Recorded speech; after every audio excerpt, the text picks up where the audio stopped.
పొగాకులో ఎన్ని రకాల పొగాకులు ఉన్నాయండి? ఈ పొగాకు వచ్చేసేదానికి చెప్పడానికి నాకు తెలిసినంతలో చాలా రకాలు ఉన్నాయి. దాదాపు 100 రకాల దాకా ఉన్నాయి అని అంటున్నారు. కానీ మనమైతే ఏంటంటే నల్లబర్లీ తీసుకొచ్చి వాడతాం. ఇంట్లో వైట్ బర్లీ ఉన్నాయి, నల్లబర్లీ ఉన్నాయి, పొగాకు కాల్చేవి ఉన్నాయి, అటు ఇంకా మామూలుగా తాగే పొగాకు ఉన్నాయి, రకరకాల పొగాకులు ఉన్నాయి. మనకు వచ్చేసేదానికి ఏంటంటే అవన్నీ ఖర్చులతో కూడిన వ్యవహారము. మామూలుగా కాల్చేయి అనేది ఖర్చుతో కూడిన వ్యవహారం. ఖర్చు తక్కువతోటి జనం తక్కువతోటి పని అనేది నల్లబర్లీ లైక్ చేస్తారు. వైట్ బర్లీ అనుకో దానికి మళ్ళీ పందిర్లు వేయాలి, నీడ నారబెట్టాలి. నల్లబర్లీ కాల్చేసేదానికి అది ఏమన్నా 4 గంటల తీసుకెళ్ళి సరిపోయి. అంటే ఈ వైట్ బర్లీకి నల్ల బర్లీకి రేటు తేడా ఏమైనా ఉంటుందా? ఒకప్పుడు వచ్చేసరికి మినిమం 2000 అలా ఉండేది. కాకపోతే ఇప్పుడు ఏంటంటే మరి వాంటింగ్ ఎక్కువగా ఉంది కాబట్టి నల్లబర్లీ అయినా వైట్ బర్లీ అయినా 14,000-15,000 అనేది టాప్ రేట్గా వేసేస్తున్నారు. ఇప్పుడు మీరు వేసిన పొగాకు వేడికి ఉపయోగిస్తారండి మామూలుగా? వీటిని జనరల్గా ఈ సిగరెట్లకి, బీడీలకి, ఈ పాన్ పరాకులు ఇవి ఉన్నాయి కదా, ఇలాంటి వాటిల్లో చేసి కంపెనీ వాడు తీసుకెళ్ళి దాన్ని ఏం చేస్తాడు అనేది నాకైతే తెలియదు. జనరల్గా ఏంటంటే అనుకునేది ఏంటంటే ఈ సిగరెట్లకి, ఈ పాన్ పరాకులు వీటికి ఎక్కువగా వాడతారని అనుకుంటున్నారు. ఓకే. పొగాకు ఇప్పుడు పొగాకు ఏ రంగు ఉంటే బాగా ఉంటారు? అలాగే దీనికి ఏమన్నా ఆకుమచ్చ లాంటివి కానీ మిరపకు వచ్చినట్టు ఏమైనా ఉంటాయా?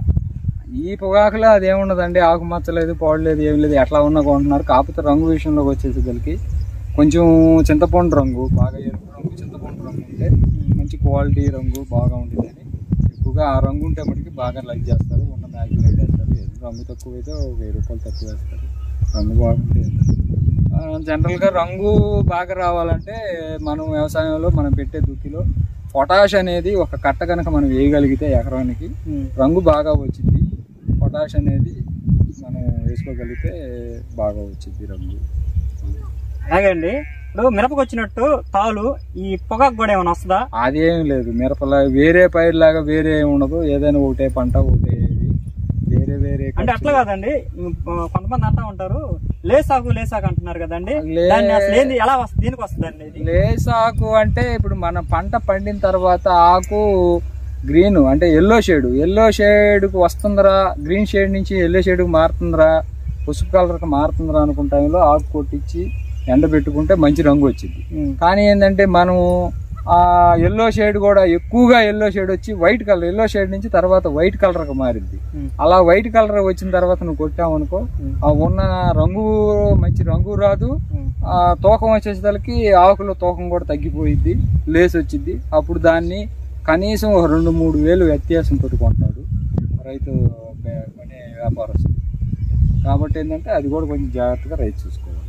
ఒక పొలంలో 4-5 సంవత్సరాల నుంచి వరుసగా పొగాకు వేస్తుంటే దిగుబడి ఎలా వస్తుందండి? నీకు కొత్త పొలమే పాత పొలం. ఒక సంవత్సరం వేసాం, ఫస్ట్ వేసిన సంవత్సరం దిగుబడి బాగా వచ్చింది. రెండో సంవత్సరం ఎంత అయినా కానీ తగ్గిద్ది, 1-2 క్వింటాలు దిగుబడి తగ్గిద్ది. దానితోటి దీనికి ఇంకా ఉన్న మైనస్ ఏంటంటే కింద అడుగున మల్లి అనేది వచ్చింది. ఆ మల్లి అనేది వచ్చిందంటే ఎందుకు వస్తుందండి ఆ మల్లి? ఎక్కువ అంటే ఇప్పుడు ఒక సంవత్సరం అయితే రాదు, 2 సంవత్సరాలు అంటే 3వ సంవత్సరం మనం వెళ్ళామంటే ఆటోమేటిక్గా మళ్ళీ వచ్చింది. ఆ మళ్ళీ వచ్చిందంటే కంప్లీట్గా దిగుబడి తగ్గిపోయింది. మనం 17 క్వింటాలు నువ్వు ఎన్ని బలం వేసి ఎన్ని మందులు కొట్టి ఎన్ని చేసినా దిగుబడి అనేది పూర్తిగా తగ్గిపోయింది. జనరల్గా ఏంటంటే 1 సంవత్సరం 2 సంవత్సరం వీలైనంత వరకు పంట మార్పిడి వారు తీసుకోవాలి. పంట మార్పిడి కొత్త చేను వేరే చేను పంట మార్పిడి చేను వేసుకుంటే దిగుబడి బాగా వచ్చింది. ఓకేనండి. ఈ కూలి మనుషులు వచ్చేసి ఆకు గుచ్చుతారు కదండి, ఈ ఆకు గుచ్చేటప్పుడు ఎకరానికి ఒక్కొక్కళ్ళు ఎన్ని తాళ్ళు గుచ్చుతారండి? ఫస్ట్ వాళ్ళకి వచ్చేసరికి ఎకరానికి 7-8 మంది పడతారు. అంటే మినిమం వాళ్ళు వచ్చేసరికి 2.5 గంటల అలా వచ్చేసరికి కూలి వచ్చేసరికి ఏంటంటే రకరకాలుగా ఉంది. కాబట్టి నాకైతే మేమైతే ఈ సంవత్సరం 650 రూపాయలు ఛార్జీలతో సహా 650 రూపాయలు అలా ఇచ్చాము. ఫస్ట్ వాళ్ళకి వచ్చేసరికి 8 మంది అటు పడుతున్నారు. రెండో వాళ్ళకి వచ్చేసరికి దాదాపు 15 మంది దా పడుతున్నారు. ఇంకా 3వ వాళ్ళకి వచ్చేసరికి ఎకరానికి దగ్గరగా 20 మంది. అంటే టోటల్గా వచ్చేసరికి ఒక 50 మంది నుంచి 60 మంది లోపు కూలోళ్ళు పడతారు ఒక ఎకరానికి. దగ్గరగా ఎకరానికి తాళ్ళు ఏదైనా ఖర్చు దగ్గరగా ఈ సంవత్సరం అయితే ఒక 40,000 నుంచి 45,000 దాకా ఖర్చు అయ్యింది. కూలీలు బట్టికి కూలి వ్యవసాయం వచ్చేస్తుంది, కూలి ఖర్చు వచ్చేస్తుంది. అదే సరే, ఇప్పుడు ఎద్దులతో వ్యవసాయం చేస్తారా అండి పొగాకులో? ఇవాళ టెక్నాలజీ పెరిగిపోయింది, ఎద్దులతో చేసుకోవచ్చు, ట్రాక్టర్లతో వచ్చినాయి. మనం ఏంటంటే అచ్చు పెట్టుకునేదాన్ని బట్టి 30 హెచ్ పెట్టుకున్న ట్రాక్టర్లో వ్యవసాయం చేస్తున్నారు, 40 హెచ్ పెట్టుకున్న వ్యవసాయం చేస్తున్నారు. ఎద్దులు ఉండయి, ట్రాక్టర్లు ఉండయి. ఎన్నిసార్లు పడుతుంది మామూలుగా? పెద్దగా మొక్క నాటిన తర్వాత మ్యాక్సిమం ఒక 2-3 సార్లు కన్నా వ్యవసాయం ఏమి ఉండదు. మ్యాక్సిమం 3 సార్లు లేదంటే 4 సార్లు, అంతకు మించి అయితే వ్యవసాయం ఉండదు. నేనైతే 3 సార్లతో నాకు పని అయిపోయింది. ఈ మొక్క నాటేటప్పుడు అచ్చు అనేది ఎంత పెట్టుకుంటే బాగుంటుందండి? వచ్చేసి తెలుకంటే ఏరియాని బట్టి ఉండేది. ఇప్పుడు నల్ల నేల ఉందనుకో, కొంచెం పైరు నేల నల్ల నేల ఏంటంటే చెట్టు పెద్దది అయితే ఆకు పెద్దది అయితే కాబట్టి అది 30 అంగుళాలు చూసినా 30 అంగుళాలు పెట్టుకుంటే దగ్గరగా 8,000 మొక్కలు ఎకరానికి పడతాయి. చూసినా 30 అంగుళాలు పెడితే బాగా ఆకు విస్తారంగా బాగా వచ్చింది, ఇప్పుడు బాగా వచ్చింది. లేదు అనుకునే పని అయితే 36 హెచ్ పెట్టుకొని సాలు అయితే తీసుకుంటారు. లేదనుకుంటే ఇవాళ 40 అంగుళాలు పెట్టి సాలు అయితే తీసుకునే వాళ్ళు ఉన్నారు. అది ఒక్కవాళ్ళ ఇష్టం మీద ఉండేది.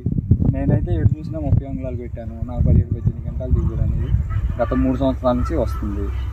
సరే, ఇప్పుడు 36 వచ్చుకి తేడా అయిందండి. 36 వచ్చుకి తేడా అయిందంటే 30 అంగుళాల వచ్చుకి వచ్చేసరికి 7-8 మొక్క అట్లా పట్టిద్ది.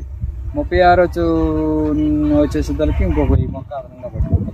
ఎందుకంటే దగ్గర ఏత పడుద్ది, సాలు ఏత అంటే మొక్క 30 అంగుళాలు ఏడం పడుతుంది కాబట్టి మినిమం 17-18 అంగుళాలు 20 అంగుళాలు మొక్క పడుతుంది కాబట్టి ఒక 1000 మొక్క ఎక్స్ట్రా పట్టిద్ది దానికి దీనికి. ఆకు వచ్చేసరికి ఎట్టయినా 30 అంగుళాల ఆకు వచ్చినంత పెద్ద ఆకు 36 వచ్చుకు రాదు. 36 వచ్చుకు రాదంట. ఏంటి మా రైతులకి ఏమైనా చెప్పదలుచున్నారు మీరు? ఇంకేమన్నా ఇంకా చెప్పేదేమో ఉంది. ఇదే నాకు తెలిసినంతట్లో ఇవాళ పొగాకు పంటల మీద పొగాకు అనేది కొంచెం లాభసాటిగా ఉంది, సాగిపోతూ లాభసాటిగా ఉంది కాబట్టి రైతునైనా తీసుకోమని నేను కోరుకుంటున్నాను. సరే, ఈ వర్షానికి ఏం చేస్తారు మీరు అసలు? ఈ వర్షాకాలంలో పొగాకు మొక్కలు వేసామంటే దెబ్బతింటాయండి. అందుకనే నవంబర్ మాసం, అక్టోబరు ఎండింగు, నవంబర్ మాసాలు అంటే జనరల్గా నవంబర్ వచ్చేసరికి వర్షాలు తగ్గిపోతాయి కాబట్టి నవంబర్ మాసం చివరిలో ఎక్కువగా మా ఏరియా వచ్చేసి ఇందుకే నవంబర్ మాసం చివరిలో వేయడానికి మేము ఇష్టపడతాము. మొక్కలు వర్షానికి దెబ్బతింటాయి. మనం వర్షాకాలంలో అయితే వర్షానికి దెబ్బతిని చచ్చిపోతాయి. అదే నవంబర్ మాసం ఎండింగ్లో కనుక చేసుకుంటే వర్షాలు అలా కాదండి నేను అడిగింది. పొగాకు పందిలు వేస్తారు కదా, పొగాకు పందిలు వర్షానికి ఏం చేస్తారు, ఎలా భద్రపరుస్తారు? అంచెలకే అంటే మనకు వచ్చేసరికి డిసెంబర్లో వస్తాయి కాబట్టి ఏంటంటే వర్షాలు ఉండవు కాబట్టి ఇంకా ఓపెన్గా వదిలేసి చేస్తాము. వర్షం పడి చేసి నష్టపడతానికి దానికి ఎవడేం చేయలేడండి. ఒక్కొక్కరు అయితే ఏం చేస్తా అంటే పైన పందిళ్ళకి పట్లకి ఇట్లా కడతాడు, అది తన జాగ్రత్తను పెట్టి ఉండేది. జనరల్గా ఏంటంటే వర్షాకాలం ఉండదు కాబట్టి మంచు కాలం కాబట్టి అంత ఉండదు. వర్షాలు మళ్ళీ ఎండాకాలం వచ్చేసరికి పంట కూడా అయిపోయింది. నవంబర్ చివరిలో కనుక నాటుకొని వేసుకుంటే మీకు ఫిబ్రవరి మార్చి నెల వచ్చేసరికి కంప్లీట్గా అయిపోయింది కాబట్టి మనకేంటంటే మళ్ళీ ఎండాకాలం అనేది జనరల్గా ఏంటంటే మే నెలలో వస్తుంది కాబట్టి ఒక పంట అయిపోయింది. అకాల వర్షాలు పడి నష్టపోయేదానికి దానికి మనం ఎవరు చేసేది ఏం లేదు.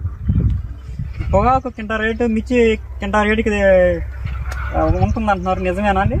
ఇవాళ మిర్చి రేట్ వచ్చేసరికి 15,000 14,000 అంటున్నారు. ఇలా పొగాకు అయినా 14,000 15,000 పడుతుంది కాబట్టి ఇవాళ కమ్మన్ రేట్ ఉంది కాబట్టి ఇవాళ మిర్చి వేసుకున్నాడేమో లబోదీబా అని ఎడుతున్నాడు, పొగాకు వేసుకున్నాడేమో హాయిగా ఉంటుంది. కాబట్టి ఏంటంటే పొగాకు అనేది కొంచెం లాభసాటిగా ఉంది. గత 2-3 సంవత్సరాల నుంచి బాగుంది. రాబోయే కాలంలో కూడా వాంటింగ్ ఉందని అంటున్నారు. అది ఎంతవరకు అనేది మనం కానీ ఏంటంటే నేను ఇచ్చే సలహా అయితే ఏదైతే అయినా కూడా వీలైనంత మరీ ఇది కాసి అత్యాశ కాకుండా వీలైనంత మోయినంగా తణుకు చేయగలిగినంత చేసుకోవడం అనేది గొప్పగా. ఇక ఈ వీడియో కానీ మీకు నచ్చినట్లయితే తోటి రైతులకు ఈ వీడియోని షేర్ చేయండి, లైక్ చేయండి, సబ్స్క్రైబ్ చేసుకోవడం మాత్రం మర్చిపోవద్దు.